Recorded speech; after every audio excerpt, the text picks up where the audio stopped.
हुए। हजरत अली असगर को तो अचानक उठाया था इमाम हुसैन, बाहर निकले तो गर्दन पे तीर लगा तो 6 महीने का बच्चा वो भी शहीद हुआ। खून उछाला आसमान की तरफ तो कहा मौला देख ले, मैंने 6 महीने वाला भी नहीं बचाया, वो भी दे दिया है।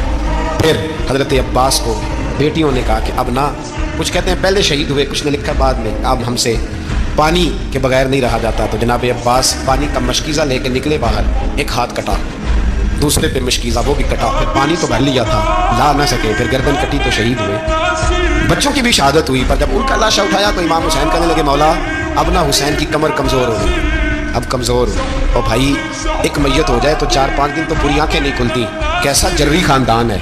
थोड़ी देर गुजरी तो इमाम अली मकाम ने पटका बांधा, सर पे दस्तार बांधी, मौला अली की तलवार पकड़ी, नबी पाक का इमामा बांधा और घोड़े पे सवार हुए तो कहने लगे ज़ैनब घर तेरे हवाले और मैं अल्लाह के हवाले, घर तेरे हवाले और मैं। और फिर इमाम हुसैन निकले, इमाम अली मकाम निकले। रावी कहते हैं कि ये जलवा पहले भी बड़े सोने थे, पर आज जो रंग देखा वो कभी नहीं देखा।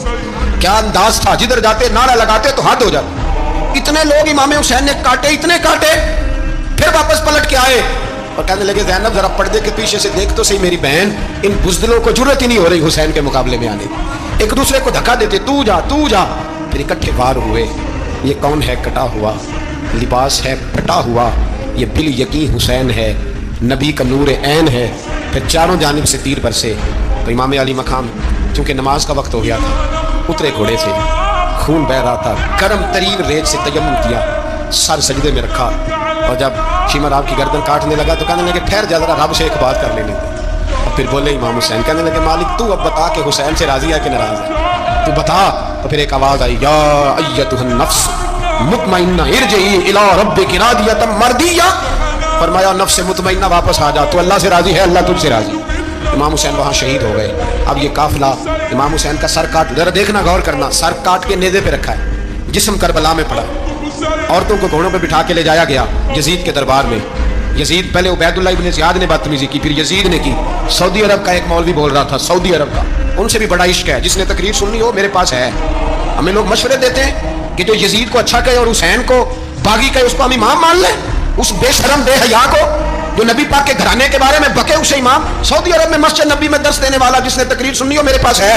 वो कहता है यजीद तो बड़ा अच्छा आदमी था, उसने तो बड़ी खिदमत की, तो मैंने उसे कहा रिश्तेदारी कर लिया यजीद के साथ, करीब हो जा। शर्म नहीं आती? आज भी नबी पाक का दिल दुखाते हो, हया नहीं आती, ख्याल नहीं आता? और लोग घर में बैठ के बातें करते हैं, कहते हैं जी जो बैतुल्लाह में हो वो भी बुरा हो सकता है। बैतुल्लाह में तो 360 बुत भी थे, वो अच्छे थे। मदीने में तो 360 मुनाफिक भी रहे, पूरी सूरह मुनाफिकून नाज़िल हुई, वो अच्छे थे।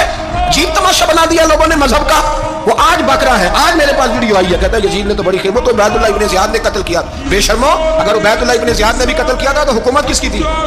बोले, बोल के बताए। तो फिर यजीद ने उबैदुल्लाह इब्न ज़ियाद को सजा क्यों नहीं दी, बल्कि एक जगह 2 गवर्नरियां दी उसको? ये हाल किया।